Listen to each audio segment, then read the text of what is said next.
Je suis Chris Harrington, 48 ans, fils et quatrième enfant de Carl, avocat d'affaires, et de Marie, infirmière. Un séisme a presque détruit notre foyer familial lorsque, à la fin de mes années de collège, j'ai annoncé que je ne voulais pas aller à l'université. Mes parents, d'ordinaire si bavards, ont d'abord été sidérés par le silence, puis ils se sont donnés pour mission de me rendre la vie misérable. Après tout, l'université était considérée comme la destinée de chaque enfant Harrington. Sans que je le sache, maman et papa ont soumis des candidatures à 6 universités et écoles supérieures très prestigieuses. J'ai été accepté dans toutes, ce qui n'a fait qu'amplifier la pression de toute ma famille, à l'exception de mon grand-père paternel, papa Harrington. Je travaillais pour mon grand-père pendant les vacances d'été depuis l'âge de 13 ans. Papa rénovait des maisons bien avant même que l'expression house flipping n'existe. Il achetait une maison délabrée, généralement détenue par un couple retraité depuis longtemps, la rénovait et la modernisait complètement, puis la revendait avec un bénéfice substantiel. Au cours du semestre de printemps précédant ma 3e année de lycée, papa m'a aidé à acheter 2 maisons à rénover. J'ai passé l'été à embaucher des entrepreneurs, des électriciens, des plombiers et des peintres, et à veiller à ce que le travail soit fait correctement. 2 jours avant la fête du travail, la fin officieuse de l'été, j'ai vendu la 2e maison. Pendant que mes amis passaient leur été à occuper des emplois au salaire minimum, j'ai partagé les bénéfices avec papa et j'ai gagné près de 8 000 $. L'été suivant, j'ai vendu 3 maisons. Papa a insisté pour que je trouve mes propres sources de financement, bien qu'il ait accepté de co-signer les billets à ordre. À la fin de l'été, j'ai donné à papa 25% de mes bénéfices. Ce qu'il me restait était une pile d'argent qui aurait pu submerger le jeune homme de 17 ans moyen. Bien que j'étudiais au-dessus de la moyenne et que j'aimais sincèrement apprendre, je savais que l'université n'était pas pour moi. Finalement, j'ai fait la paix avec maman et papa. Nous avons convenu que je prendrais une année sabbatique après avoir obtenu mon diplôme d'études secondaires, mais que je devrais postuler à nouveau à l'université, et nous déciderions en famille si je m'inscrirais l'année suivante. Pendant que mes amis travaillaient dans des emplois d'été et se préparaient pour leur première année d'université, j'ai acheté une camionnette d'occasion, un téléphone portable basique et j'ai fondé Harrington Construction. J'ai contacté chaque agent immobilier disposé à me parler et j'ai expliqué le type de maison qui m'intéressait. J'ai promis de les utiliser comme agent acheteur lorsque j'achetais une maison qu'ils recommandaient et comme agent vendeur une fois les rénovations terminées. C'est ainsi que j'ai rencontré les sœurs Kelly. Jane et Mickey étaient des agents immobiliers dans la vingtaine qui avaient récemment commencé à travailler dans le domaine. Après avoir obtenu leur diplôme universitaire, elles étaient assistantes dans la franchise locale d'une grande entreprise nationale. J'étais en plein milieu de la rénovation de 2 maisons quand j'ai reçu l'appel. « Bonjour, Chris, c'est Mickey Kelly. J'ai trouvé une maison à West Hartford, et elle semble correspondre à vos critères. Voulez-vous venir jeter un coup d'œil ?» La plus grande leçon que j'ai apprise de papa était l'urgence. Si une opportunité se présentait, je devais être prêt à la saisir. J'ai pris des dispositions pour rencontrer Mickey dans 90 minutes. La maison était une modeste maison de style ranch. Selon mon estimation, elle avait été construite il y a environ 50 ans. Mickey m'a dit qu'elle faisait partie d'une succession héritée d'un couple de personnes âgées qui y avaient vécu pendant près de 35 ans. Leurs enfants vivaient sur la côte ouest et voulaient se débarrasser de la maison et régler la succession le plus rapidement possible. La maison était en bon état, mais elle était très démodée et avait besoin d'être modernisée. À votre avis, combien en demanderont-ils ? J'ai demandé à Mickey.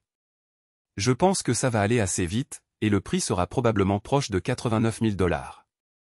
Je soupçonnais qu'elle avait raison. Je propose 85 500 $ en espèces. J'aurai besoin de 5 jours pour effectuer une vérification diligente, et je conclurai l'affaire dans les 5 jours suivant le rapport d'inspection, en supposant qu'il n'y ait pas de problème majeur. Mickey était ravi. Nous sommes retournés à son bureau, avons rédigé et signé l'offre, et l'avons envoyée à l'agent inscripteur. L'offre a été acceptée, le rapport d'inspection est revenu sans surprise, et une semaine plus tard, nous avons conclu l'affaire. Célébrons ça, a suggéré Mickey alors que nous quittions le bureau de l'avocat après la clôture. Je vis dans un appartement avec ma sœur. C'est à moins de 3 km d'ici. Allons prendre un verre. J'ai suivi Mickey jusqu'à son appartement du 3e étage, décoré avec goût, à la périphérie de West Hartford. Elle m'a laissé ouvrir une bouteille de Merlot et verser 2 verres. Nous avons porté un toast silencieux, chacun prenant une gorgée. J'espère que ça ne vous dérangera pas si nous célébrons cette occasion un peu différemment, a-t-elle dit. Papa m'avait beaucoup appris sur l'immobilier, notamment le fait que les agences immobilières appréciaient souvent de travailler avec des entrepreneurs capables d'acheter et de vendre plusieurs maisons par an. Il disait souvent, si j'étais plus jeune et pas marié à grand-mère, je profiterais pleinement de n'importe quelle prime qu'ils offriraient. Mickey s'est penché et m'a embrassé. Cela a commencé par un simple contact, mais s'est rapidement transformé en quelque chose de plus profond, de plus passionné. J'ai souri, et elle m'a rendu mon sourire. Il y avait une étincelle. Aucun de nous n'a fait semblant de la cacher. Nous avons trinqué à nouveau et laissé le moment se dérouler naturellement. Le vin, l'appartement silencieux, l'attention. Nous savions tous les deux où cela nous menait et elle m'a conduit au canapé. Nous nous sommes embrassés pendant un moment, nous explorant avec la sorte de faim qui survient lorsque la tension finit par se briser. Les vêtements sont tombés progressivement. Des rires se sont mêlés à des murmures haletants. Ce n'était pas précipité, mais ce n'était pas timide non plus. Nous avons passé l'heure suivante ensemble, oubliant les accords, les entrepreneurs et les documents de clôture. C'était brut, réel et entièrement mutuel. Plus tard, alors que nous étions allongés côte à côte, reprenant notre souffle, Mickey a gloussé et a dit « Voilà comment on célèbre une affaire réussie ». Je n'ai pas dit le contraire. Quelques semaines plus tard, j'ai rencontré la sœur de Mickey, Jane. Nous visitions une maison à 3 logements sur la ligne Hertford-Wethersfield. Comme 2 des unités étaient occupées par des locataires, il serait très difficile de rénover l'ensemble de la propriété rapidement. Le prix était excellent, mais une rénovation rapide n'était tout simplement pas réalisable, et Jane et moi le savions tous les deux. Nous avons terminé la visite au 3e étage vacant. Jane s'est excusée de me faire perdre mon temps, puis m'a lancé un regard malicieux et m'a demandé « Y a-t-il un moyen de me faire pardonner ?» Il y a eu une pause entre nous, silencieuse mais chargée. Elle s'est rapprochée, sa voix baissant d'un ton. « J'ai une petite complication aujourd'hui, mais si cela ne te dérange pas, j'aimerais quand même me sentir proche. » Son ton était audacieux, confiant, mais jamais vulgaire. J'ai acquiescé, et elle a souri, attrapant une petite bouteille de lotion dans son sac à main. Elle a mené le moment avec aisance, expérience et maîtrise. La demi-heure suivante a été intense mais tacite. Nous ne nous sommes pas précipités. Elle a tout guidé. Il y avait de la confiance, de la chaleur et le sentiment qu'aucun de nous n'était novice dans ce genre de connexion. Une fois terminée, elle s'est adossée au mur, riant doucement. Eh bien, maintenant je ne me sens plus coupable. Les 5 années suivantes ont passé à toute vitesse. Après la première année, lorsque j'ai montré mes relevés financiers à mes parents, ils ont convenu que je me débrouillais bien. Ils étaient déçus que je ne prévoie pas d'aller à l'université, mais ils ont vu ma passion pour le secteur de l'immobilier. Ils m'ont soutenu à 100%. À partir de ma 2e année complète de travail, je retournais entre une douzaine et une quinzaine de maisons par an. J'ai également commencé à rechercher activement des propriétés multifamiliales de 6 à 12 logements. Je rénovais chaque logement lorsque les locataires partaient et conservais les propriétés pour les revenus locatifs. J'ai rapidement découvert que la gestion des biens locatifs était une véritable plaie. Comme je ne voulais pas être réveillé à 3 heures du matin à cause d'une toilette bouchée, j'ai embauché une société de gestion immobilière et leur ai délégué tous les problèmes liés à la location. Mickey et Jane se sont mariés à 2 mois d'intervalle. J'ai été invité aux 2 mariages. J'ai supposé que notre passé, y compris nos rendez-vous et quelques rencontres partagées avec les 2 sœurs, étaient derrière nous. J'avais 24 ans lorsque Mickey et Jane m'ont invité à dîner avec leur mari et leur jeune sœur, Kate, qui avait récemment obtenu son diplôme universitaire et enseignait dans une école primaire de la région de Hertford depuis 1 an. Kate avait fréquenté l'école grâce à une bourse de natation et était d'une beauté stupéfiante.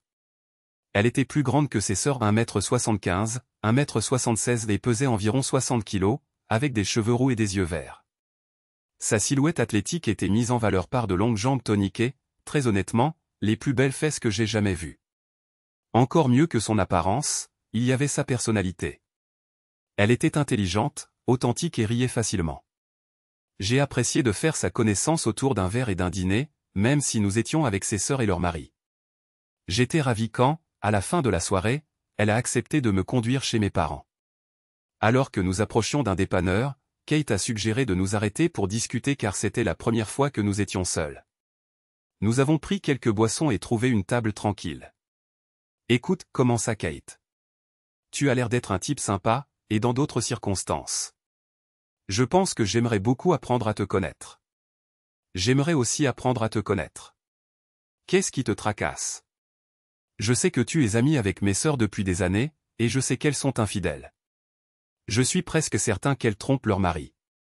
Qu'est-ce que cela change pour toi et moi? Je ne vais pas te demander si tu as déjà couché avec l'une d'elles, continua Kate. Mais si nous devons sortir ensemble, même si ce n'est pas exclusif, tu ne peux plus fréquenter mes sœurs. Pas de cette façon. Marché conclu, répondis-je. Tu dois aussi savoir, ajouta-t-elle, que je ne suis pas comme elle. Je suis loin d'être vierge, mais je n'ai jamais eu de relation sexuelle qu'avec des hommes avec lesquels j'avais une relation exclusive. Ce n'est pas une longue liste. Kate et moi avons commencé à sortir ensemble quand je l'ai invitée à sortir pour la 4e fois. Je l'ai invitée chez moi pour un dîner en tête-à-tête. J'étais ravi quand elle a dit oui. Je suis allé la chercher chez sa tante, et je crois qu'elle a été un peu surprise quand je me suis garé dans l'allée de ma maison. Je n'habitais plus dans un appartement. Papa et grand-mère Harrington sont décédés à 3 semaines d'intervalle, il y a 4 ans. Ils avaient été extrêmement généreux avec leurs enfants et petits-enfants, leur léguant un patrimoine considérable amassé tout au long de la vie de papa. J'ai hérité de leur ferme et de leur grange désuète, ainsi que de près de 30 hectares de terrain situés dans une petite ville rurale à environ 20 minutes de Hartford. La propriété était agrémentée d'arbres fruitiers, de buissons de bail et d'un potager. Le terrain lui-même était loué à un agriculteur local, et les revenus locatifs me permettaient d'entretenir la propriété sans investir de fonds personnels. Il m'a fallu près d'1 an pour rassembler le courage de rénover la ferme et la grange, vieille de 130 ans, et 2 années supplémentaires pour finaliser le projet. Une fois achevé, je suis devenu le propriétaire d'une magnifique maison. Extérieurement, elle paraissait bien entretenue et conservait le charme d'une ancienne ferme traditionnelle. Cependant, intérieurement, tout avait été vidé et plusieurs murs avaient été supprimés pour créer un design moderne et ouvert. J'ai également rénové la grange. J'ai coulé un sol en béton et l'ai transformé en un garage et un espace de stockage spacieux. Un coin arrière a été converti en salle de sport. Le grenier à foin au 2e étage a été reconstruit en un bureau contemporain, qui est devenu le siège de Harrington Real Estate and Construction. En vérité, le bureau était simplement mon sanctuaire personnel. Mon entreprise ne comptait qu'un seul employé, moi-même, et j'achetais, rénovais et soit vendais, soit louais des propriétés. Tous les travaux de rénovation étaient sous-traités. J'employais des agents immobiliers, des avocats, des financiers et des comptables. J'étais une entreprise individuelle. Kate a été impressionnée lorsque je lui ai fait une visite complète. Je crois qu'elle a également été impressionnée par les lasagnes, les asperges et la salade que j'ai servies pour le dîner. Nous avons dîné sur ma terrasse, bu du vin et conversé jusqu'à ce que les bougies soient consumées. Puis-je te poser une question, ai-je demandé. Kate a hoché la tête et a répondu, bien sûr. J'apprécie vraiment d'apprendre à te connaître, et je désire passer plus de temps avec toi. Le sourire de Kate a illuminé son visage. Je ne veux sortir avec personne d'autre que toi. Envisagerais-tu d'être exclusive? Son sourire a progressivement diminué, et je me suis senti abattu lorsqu'elle a déclaré « J'ai besoin d'y réfléchir ». Mais son sourire est revenu. Elle a ri et a dit « J'y ai déjà suffisamment réfléchi. Il était temps que tu me le demandes. » Par la suite, elle a sauté sur mes genoux et m'a embrassé. Il a fallu près de 45 minutes pour atteindre mon lit queen size au 2e étage. Pendant ce temps, nous nous sommes embrassés langoureusement, nous nous sommes touchés et nous nous sommes déshabillés mutuellement. Lorsque nous nous sommes finalement effondrés sur le matelas l'un dans les bras de l'autre, je me suis senti l'homme le plus heureux du monde. Je dois admettre que j'étais légèrement inquiet de comparer Kate à ses sœurs plus libertines et d'être finalement déçu par la qualité de notre intimité. Cependant, après une nuit longue et épuisante remplie à la fois de passion et de tendresse, j'ai réalisé que j'avais choisi la bonne sœur. Elle aimait le sexe autant qu'elle, mais elle désirait l'exclusivité. Peu après que Kate et moi nous soyons fiancés, son père a appelé et a demandé si nous pouvions nous rencontrer pour boire une bière. Je m'entendais bien avec ses parents, mais nous n'étions pas particulièrement proches. Je savais pourquoi je n'avais pas de diplôme universitaire. George et moi nous sommes rencontrés le lendemain, et comme d'habitude, il est allé droit au but. Chris, je t'aime bien. Je t'aime beaucoup. Mais je pense qu'il est vraiment important que Kate et toi signiez un contrat de mariage. En as-tu déjà parlé avec Kate? George a répondu, pas encore, mais j'ai l'intention de le faire. Il a tendu un dossier en papier par-dessus la table et a continué. J'ai demandé à mon avocat de rédiger ceci. Le contrat de mariage ne faisait que 2 pages et stipulait essentiellement qu'en cas de divorce, pour quelque raison que ce soit, Kate et moi conserverions chacun tous les biens que nous aurions apportés au mariage. Kate conserverait tous les biens acquis grâce à son emploi actuel et futur, et je conserverais tous les biens liés à mon entreprise. Si nous avions des enfants, le tribunal déterminerait toute pension alimentaire pour enfants, et chacun de nous serait tenu de verser $5 000 par an à un fonds d'études. Cela semblait juste et assez simple. J'ai dit à George, je ne prévois aucun problème, mais permets à mon avocat de l'examiner. Je te le rendrai dans une semaine. Kate et moi nous sommes mariés à la fin de sa 2e année d'enseignement et avons entrepris une lune de miel de 2 semaines à travers plusieurs îles des Caraïbes. Pendant notre lune de miel, nous avons conçu notre premier enfant, et Kayla est née 9 mois après notre mariage. Notre deuxième fille, Cara, est arrivée 16 mois plus tard, et 2 ans et demi après cela, la petite Carla est née. La vie était globalement belle. En plus de ses responsabilités d'enseignante, Kate est retournée à l'université pour obtenir une maîtrise en éducation, ainsi qu'un certificat d'administration scolaire. Ce furent 3 années difficiles, et il semblait souvent que Kate et moi évoluions dans des directions opposées. Mon entreprise prospérait. Avec l'essor d'Internet, j'ai pu recentrer mon entreprise et passer des travaux de rénovation à la vente immobilière. Au lieu de réparer des maisons, j'ai utilisé les ressources en ligne pour localiser des propriétés de vacances en difficulté le long de la côte nord-est et dans les stations de ski du Maine, du New Hampshire, du Vermont et du nord de l'État de New York. Une fois que j'avais découvert une annonce prometteuse et effectué les vérifications nécessaires, je l'achetais et la revendais immédiatement à quelqu'un qui souhaitait la rénover. Dans le monde de l'immobilier, ce type de transaction est connu sous le nom de vente en gros. Bien sûr, je ne gagnais pas autant sur chaque transaction individuelle, mais au lieu de 12 à 15 transactions traditionnelles par an, je concluais entre 75 et 100 transactions en gros annuellement. J'ai continué à investir dans des immeubles d'habitation et je possédais actuellement 18 propriétés totalisant 124 logements. Parce que ma réputation dans le secteur était supérieure à la moyenne, je suis également devenu associé d'un groupe d'investissement qui accordait des prêts aux vendeurs. C'était l'une des entreprises les plus respectées de ce type dans le Nord-Est. L'aspect le plus remarquable de ce changement dans mon entreprise et ma carrière était que le temps que je travaillais chaque jour avait en fait diminué. Au lieu d'une semaine de travail de 60 heures remplie de visites de chantier et de gestion de projets de rénovation, mes nouvelles responsabilités ne nécessitaient que 20 à 30 heures par semaine.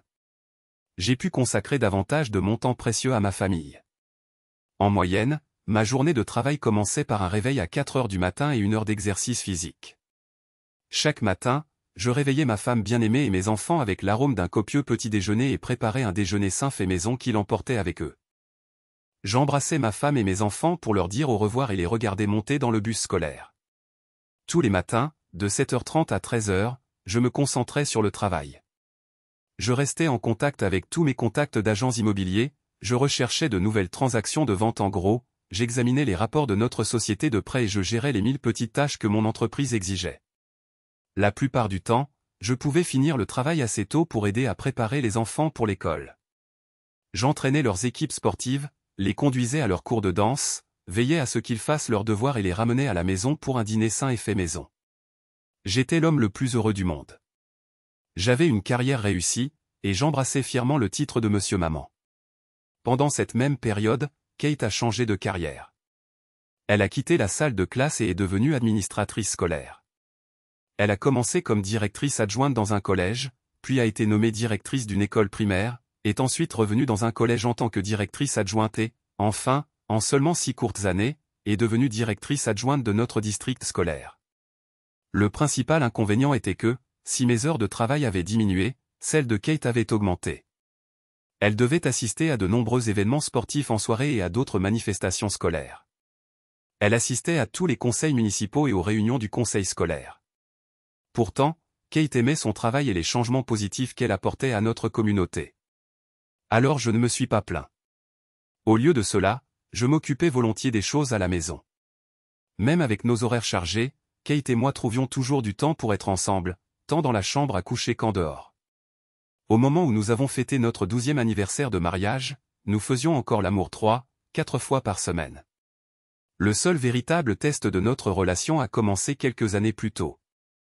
Au cours de la 3e année de notre mariage, Kate et moi étions assis ensemble pour célébrer la Saint-Valentin dans notre restaurant local préféré. Nous venions de commencer le dessert quand Kate a dit « Il y a quelque chose que j'aimerais te demander, et j'apprécierais vraiment que tu puisses garder l'esprit ouvert. » Je reconnais que ces mots et son ton m'ont un peu irrité, et j'ai répondu « Quand est-ce que je n'ai jamais été ouvert d'esprit avec toi ?» Kate a levé les yeux au ciel et a dit « Je dis juste qu'il y a une chance, une petite chance, que tu puisses être contrarié. » Alors, après avoir réservé une table dans notre restaurant préféré et t'avoir offert un pendentif en diamant pour la Saint-Valentin, tu as décidé que c'était le moment idéal pour évoquer quelque chose qui pourrait me contrarier. Génial. Vas-y. Pour l'amour du ciel, Chris H.D. pourrait te contrarier. Ce n'est qu'une possibilité. J'ai fait un signe de la main pour qu'elle continue, attendant que Kate en vienne au fait. Dis-moi juste de quoi tu veux parler. Kate m'a regardé pendant presque une minute entière avant de continuer. Mickey et Jane partent en croisière de 5 jours chaque printemps. On en a trouvé une qui coïncide avec les vacances de printemps de mon école. J'aimerais bien y aller cette année. J'ai ri et j'ai dit, pourquoi ça me contrarierait? Ça a l'air d'être une super idée. Où est-ce qu'on va? Le sourire initial de Kate s'est estompé, laissant place à une expression d'inquiétude, et elle a répondu, non, tu ne comprends pas. On organise un voyage entre filles. J'ai gardé les yeux rivés sur les siens tandis que je prenais mon verre de vin et que j'en buvais 2 petites gorgées très lentement. Reposant le verre sur la table, j'ai demandé, qu'est-ce que tu me demandes exactement? Kate avait l'air confuse et a répondu, je ne comprends pas ta question. Tu as commencé cette conversation en me demandant si tu pouvais me demander quelque chose. Alors, c'est quoi la question, Kate? Qu'est-ce que tu me demandes? Kate s'est reprise et a répondu, eh bien, je suppose que je te demande si ça te dérange que j'y aille. J'ai souri largement et j'ai répondu, c'est simple. Non, ça ne me dérange pas que tu y ailles. Et je suis même surprise que tu aies ressenti le besoin de me demander ce qu'il y a de mal à ce que je parte avec mes sœurs. Kate était visiblement irritée. J'étais abasourdi. Secouant la tête, j'ai répondu, comme tu le sais très bien, Mickey et Jane sont des tricheuses. Elles l'étaient il y a 5 ans, quand on a commencé à sortir ensemble, comme tu l'as souligné, et elles le sont toujours aujourd'hui, même après que chacune ait divorcé à cause d'infidélité. Tes sœurs sont des missiles à tête chercheuse pour hommes en manque d'attention, et tu le sais. C'est ça le problème si tu pars sans moi. Donc, tu n'as pas confiance en moi. Ce n'est pas la question. Tu as demandé si j'étais d'accord pour que tu ailles danser, boire, te prélasser en bikini pendant une semaine en croisière avec tes sœurs infidèles. Je ne suis pas d'accord avec ça, et je ne le serai jamais. Il a fallu quelques instants à Kate pour se calmer avant qu'elle ne finisse par dire, tu ne peux pas me dire que je ne peux pas y aller. Et encore une fois, ma chérie, ce n'est pas de ça qu'on parle. On parle de ce que je ressens à l'idée que tu quittes ta famille pour partir en vacances avec tes 2 sœurs infidèles. J'aimerais que tu arrêtes de les traiter de tricheuses, a dit Kate. J'ai haussé les épaules et j'ai répondu, j'aimerais qu'elles ne soient pas des tricheuses. Avant que nous puissions continuer, le serveur s'est approché de notre table et a demandé si nous apprécions le dessert. Lorsque nous avons acquiescé que c'était délicieux, elle a dit, le dernier plat est un verre de notre vin de prune premium. Puis-je vous l'apporter? Avant que Kate ne puisse répondre, j'ai dit, non, merci.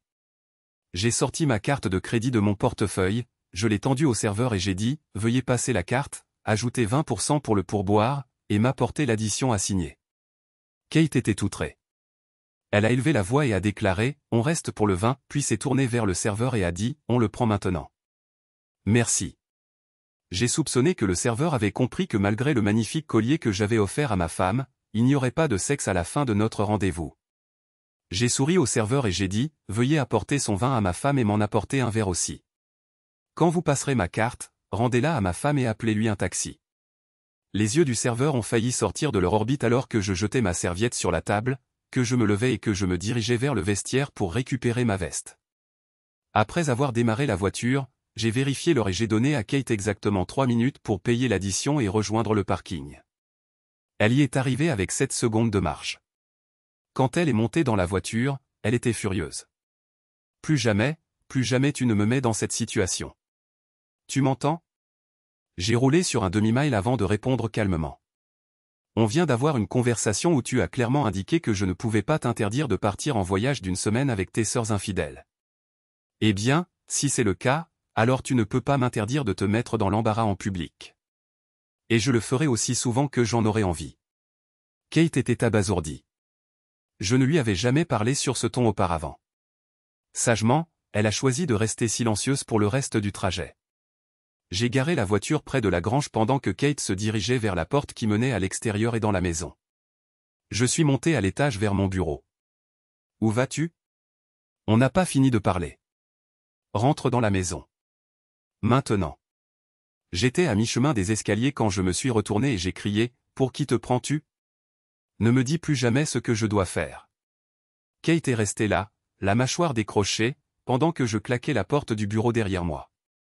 Au cours des semaines suivantes, l'atmosphère dans notre maison a varié de froide à carrément arctique, en fonction de la température, émotionnelle et autres. J'ai passé de nombreuses nuits à dormir dans mon bureau. 4 jours avant le départ prévu de Kate, elle m'a coincé dans le bureau. On peut parler, a-t-elle demandé.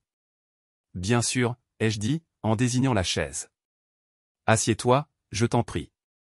Kate m'a regardé pendant un bon moment avant de finalement dire, je ne veux pas partir tant que tu es encore en colère contre moi. J'ai haussé les épaules et j'ai dit, il y a un moyen simple de changer mon humeur, Chris. Je pars en croisière. C'est définitif.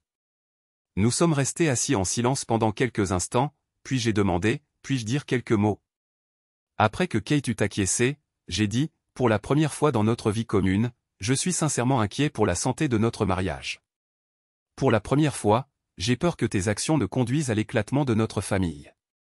Ce n'est pas juste, Chris. Tu penses vraiment que je vais coucher avec un type en croisière? Assis ici, maintenant? Je crois que tu n'as pas l'intention de me tromper. Mais dans quelques jours, tu seras avec tes sœurs, à boire, à t'amuser. 3 femmes séduisantes dans ce genre d'environnement vont attirer l'attention des hommes, et cela peut facilement mener à des choses que personne n'avait prévues. Surtout quand 2 d'entre elles sont des tricheuses. Allons, Kate, tu sais que j'ai raison. Je voyais que Kate se préparait à répondre, et elle a été prise au dépourvu quand j'ai insisté sur le fait qu'elle savait que j'avais raison. À son crédit, elle a rougi. J'ai continué, tu dois comprendre que je ne m'inquiète pas que pour le sexe. Tu vas embrasser d'autres hommes? Te tenir la main? Qu'en est-il d'une danse lente avec ses mains sur tes fesses? Ou de laisser un type t'appliquer de la crème solaire pendant que tu es allongé au bord de la piscine? Chris, tu es ridicule. Je n'ai pas l'intention de faire quoi que ce soit de tout ça. Mais même si quelque chose comme ça arrivait, ce ne serait pas la fin du monde, je crois. Mon sourire a irrité Kate. J'ai demandé, pourquoi n'as-tu pas l'intention de faire quoi que ce soit de tout ça? Pourquoi? Parce qu'une femme mariée ne devrait pas avoir ce genre de comportement avec un autre homme. Mais si une erreur commise sous l'emprise de l'alcool se produit, cela ne signifie pas automatiquement que cela doit mener au divorce. J'ai secoué la tête et j'ai dit, nous ne faisons que tourner en rond dans le même cercle vicieux. Tu as complètement ignoré mes sentiments et mes inquiétudes très réelles concernant ce voyage. Si je découvre que tu as eu un comportement inapproprié, je ne tiendrai pas compte de tes sentiments. Je ferai ce qui est le mieux pour moi et mes filles, même si cela signifie le divorce. Je n'arrive pas à croire que tu parles de divorce, a-t-elle dit. Et je n'arrive pas à croire que ta décision de faire ce voyage est ce qui nous a amenés à ce point. Écoute, ai-je continué, j'en suis venu à accepter le fait que tu partes en voyage. Je n'aime pas du tout ça, mais je l'accepte. J'espère que toi et tes sœurs passerez un bon moment, mais je veux que tu comprennes pleinement mes inquiétudes et que tu saches ceci sans aucun doute.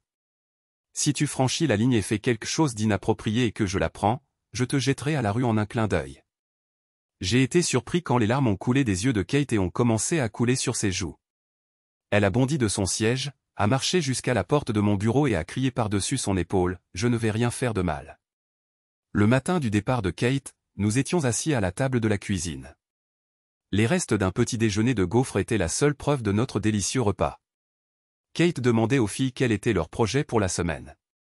Quand l'horloge de la cuisine a sonné 8 heures du matin, Kate m'a regardé et a dit, il est temps d'y aller.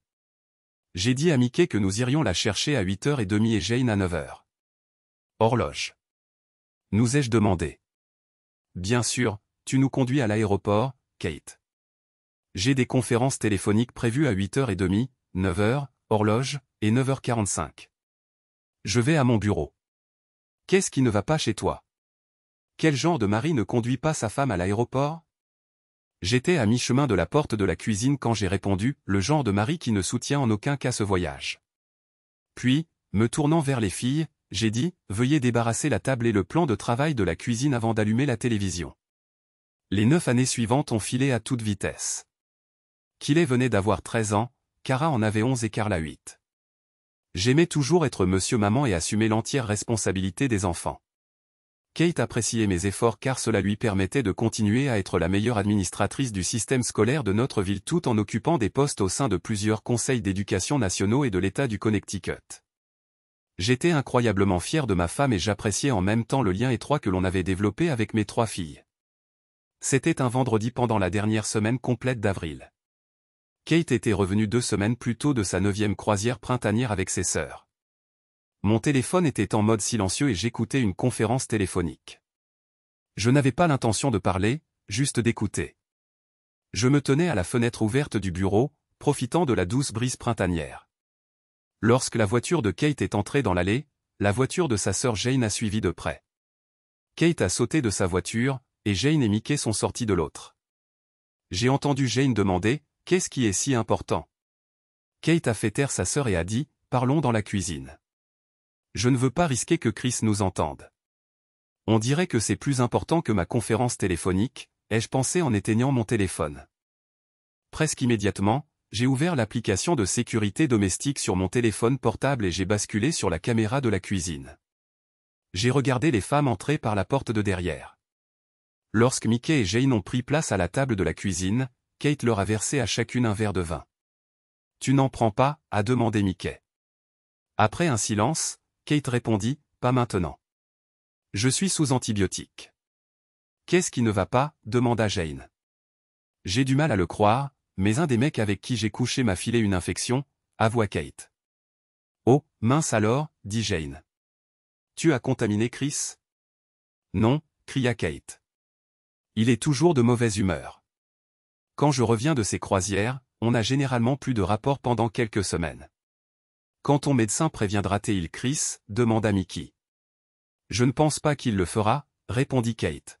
« Je suis allé dans une clinique à Albany, dans l'État de New York, et j'ai payé en espèces.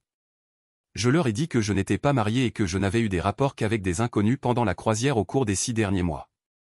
J'ai dû fournir à la clinique des informations sur notre compagnie de croisière et les noms des hommes avec qui j'avais couché. Les autorités sanitaires vont essayer de retrouver celui qui me l'a refilé. » Je n'écoutais plus. J'ai fermé l'application. Je me suis approché de la bibliothèque, j'ai ouvert une bouteille de bourbon et je me suis versé l'équivalent d'un doigt et demi. Assis à mon bureau, après avoir pris une longue gorgée, j'ai réalisé que je me préparais mentalement à ce moment depuis une décennie. J'avais déjà planifié les étapes à suivre pour mettre fin à mon mariage avec Kate. J'étais triste, presque vide à l'intérieur.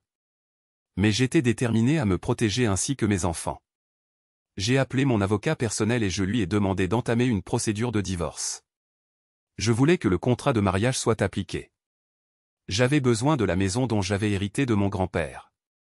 Plus important encore, en tant que principal responsable de mes filles, j'insistais pour obtenir leur garde exclusive. Mon avocat a convenu que la garde ne devrait pas poser de problème. J'ai demandé à mon avocat d'entamer une procédure de divorce pour incompatibilité d'humeur, tout en préparant une requête secondaire pour adultère. Je n'avais aucune inquiétude quant au partage de nos comptes bancaires. Dès le départ, mon avocat nous avait conseillé, à Kate et à moi, de conserver des comptes séparés en cas de faillite de mon entreprise. Nous contribuions chacun à parts égales au budget du ménage sur une base trimestrielle, mais toutes les autres finances restaient à nos noms respectifs. J'ai annulé 2 cartes de crédit communes et j'ai réglé les soldes en utilisant les fonds de notre compte commun. 30 minutes après avoir entendu cette conversation fatidique, j'ai fini le reste de mon verre et je me suis dirigé vers la cuisine. Les femmes se sont tues quand je suis apparu sur le seuil de la porte. Kate m'a regardé et m'a demandé, « Journée difficile, chérie ?» J'ai pris ma place habituelle à l'extrémité de la table de la cuisine, j'ai hoché la tête et j'ai répondu, « Oui, une très mauvaise. » Le groupe m'observait avec intérêt lorsque Kate m'a demandé si je voulais développer. Alors que je me demandais comment répondre, nous avons entendu Kayla entrer par la porte d'entrée. La mère de sa meilleure amie l'avait ramenée de l'école. Kayla a fait irruption dans la cuisine, a embrassé sa mère et ses tantes, puis a fait le tour de la table et a enroulé ses bras autour de mon cou. Elle n'avait pas vu ses tantes depuis leur départ pour leur dernière croisière. Kayla a raconté avec enthousiasme les événements à l'école et dans le sport. Elles l'ont taquinée au sujet d'un garçon qui craquait pour elle. J'ai parcouru la table du regard et j'ai constaté que tout le monde, à l'exception de Kate, participait à la conversation. Kate me jetait des regards inquiets. Quelques minutes plus tard, nous avons entendu le bus scolaire s'arrêter devant la maison et, peu après, la porte d'entrée s'est ouverte en trombe. En quelques secondes, Cara et Carla ont couru dans la cuisine. Après une nouvelle série de câlins, Mickey et Jane ont commencé à s'enquérir de tout ce qui se passait dans la vie de leurs 3 nièces. Nous avons ri et bavardé pendant plus d'1 heure. Alors que le calme revenait et que je sentais que Jane et Mickey étaient sur le point de trouver une excuse pour partir, j'ai annoncé, je convoque une réunion de famille. Puis, m'adressant à mes belles-sœurs, j'ai dit, cette conversation vous affectera chacune d'entre vous. J'aimerais vous inviter à rester. Après qu'elles aient accepté, je me suis levé, j'ai rempli leur verre de vin et je me suis versé un autre bourbon. Après avoir remis les verres sur la table, j'ai demandé à Kate, tu veux du vin? Kate a souri, a secoué la tête et a répondu, non, merci. Cara a ri et a fait remarquer, waouh, maman refuse un verre de vin un vendredi après-midi. Quelle est l'occasion? Nous avons tous ri et avons laissé Kate répondre. J'ai un peu abusé pendant la croisière, a-t-elle dit, j'essaie de perdre quelques kilos. C'est bon à entendre, ai-je dit. Qu'est-ce qui est bon à entendre, demanda Kate. Son visage a pâli quand j'ai répondu, je pensais que tu ne buvais pas parce qu'on t'avait prescrit des antibiotiques. Les filles se sont tournées vers Kate, et Carla a demandé, tu es malade, maman? Kate a répondu rapidement, non, bien sûr que non. Tout le monde s'est tourné vers moi. J'ai pris 2 grandes respirations pour me calmer, puis j'ai regardé mes filles et j'ai dit, votre mère vient de vous mentir. Chris. Kate a crié, votre mère prend des antibiotiques pour une maladie appelée la gonorrhée. C'est une maladie sexuellement transmissible, une maladie vénérienne. Votre mère a contracté la gonorrhée quand elle m'a trompé pendant sa croisière avec ses sœurs. Les filles, votre père ment. Allez immédiatement dans vos chambres, ordonna Kate. Personne ne bougea. Les filles se contentèrent de tourner la tête pour me regarder. Je pris mon temps et leur dis lentement, je suis sûr qu'au fond de vous, vous savez que je ne vous mentirai jamais sur une chose aussi importante. Allez dans vos chambres maintenant, hurla Kate, comme si elle était à un match de tennis. 3 petites têtes se tournèrent de Kate vers moi. Mes filles, vous devez savoir que j'ai contacté Maître Phillips. Vous savez, mon avocat. Ce week-end, il préparera les papiers du divorce. Il s'assurera que votre mère en reçoive une copie la semaine prochaine.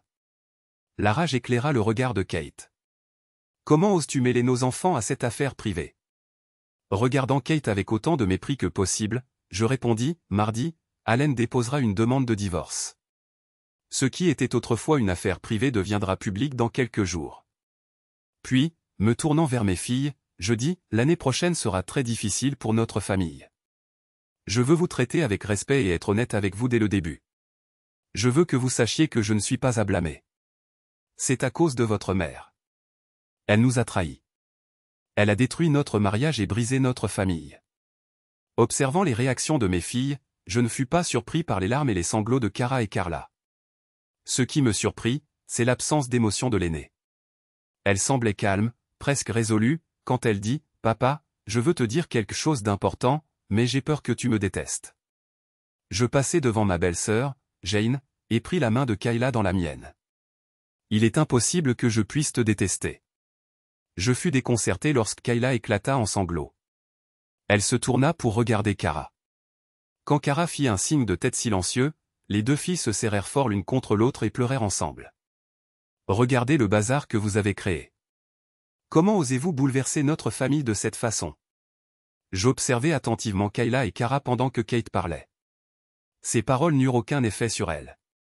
Au lieu de cela, Kayla se calma et dit, il y a 2 ans, quand maman est revenue d'une croisière, elle s'est assise juste ici avec tante Jane et tante Mickey. Nous étions en haut dans la chambre de Cara. Kayla pointa du doigt la pièce au-dessus de sa tête et continua, j'ai entendu maman, tante Jane et tante Mickey parler à travers la ventilation. Elle riait et se vantait de celle qui avait eu le plus de relations sexuelles pendant la croisière. Elles ont décrit des choses vraiment dégoûtantes. Je me souviens de leurs mots, mais je ne veux pas les répéter. Je me souviens de tout aussi, papa, ajouta Cara. Papa, répondis-je. Oui, Kayla. Je suis désolé de ne pas te l'avoir dit plus tôt. Je suis désolé aussi, papa, dit Kara. Kayla continua, on sait que maman a fait quelque chose de vraiment mal, mais on avait peur de te le dire. Je continuai à tenir la main de Kayla et tendis la main vers Kara. La petite Carla ne comprenait pas tout à fait ce qui se passait, mais elle ne voulait pas être exclue. Elle se rapprocha de Kara et se joignit à elle. Je dis à toutes les trois, vous n'avez pas à être désolés.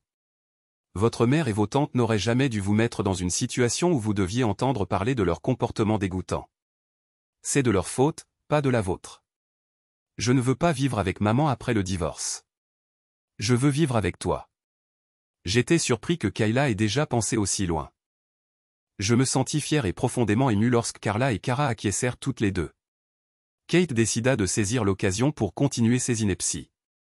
Elle déclara, dans un divorce, la mère obtient toujours la garde. Et si votre père n'arrête pas ses bêtises tout de suite, vous vivrez avec moi. Je vous le garantis.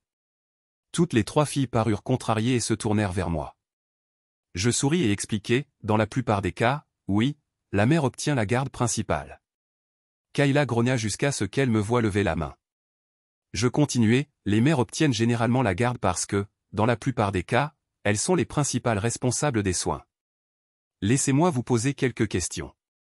Vous n'êtes pas obligé de répondre à voix haute. Les filles hochèrent la tête, signalant que je pouvais continuer. Qui vous prépare le petit déjeuner tous les jours? Qui prépare votre déjeuner pour l'école et fait votre dîner? Qui fait les courses chaque semaine? Qui reste à la maison avec vous tous les soirs pendant que votre mère est en réunion? Qui vous emmène chez le médecin pour les examens annuels ou quand vous êtes malade?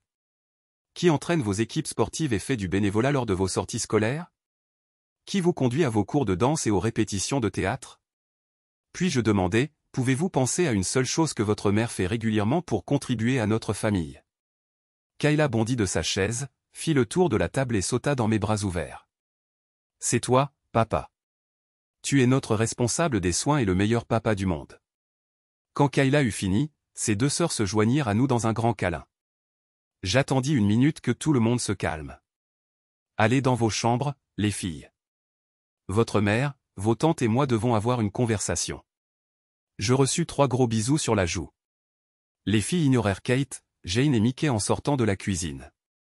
Elles étaient presque à la porte quand je criai, « Les filles, je ne veux pas que vous écoutiez aux portes. Allez dans la chambre de Carla, s'il vous plaît. » Étant donné l'intensité émotionnelle de la situation, j'ai été soulagé d'entendre 3 petits rires et un cœur de « D'accord, papa. » On dirait que vous deux avez gagné, dis-je à Mickey et Jane. Je voyais bien qu'elles ne voulaient pas répondre, mais j'ai insisté. Qu'est-ce que tu veux dire? Demanda Mickey. Je voulais une femme fidèle et aimante. Vous vouliez que Kate soit une tricheuse. Tu gagnes. Mickey eut la décence de gémir. Je ne suis pas une tricheuse, Chris, dit-elle. J'ai ri et répondu, toi? La gonorrhée dit le contraire. Arrête ça. S'il te plaît, comporte-toi comme un adulte. On n'a pas besoin de vulgarité. Jane se leva d'un bond et dit, ce n'était qu'une semaine par an, Chris.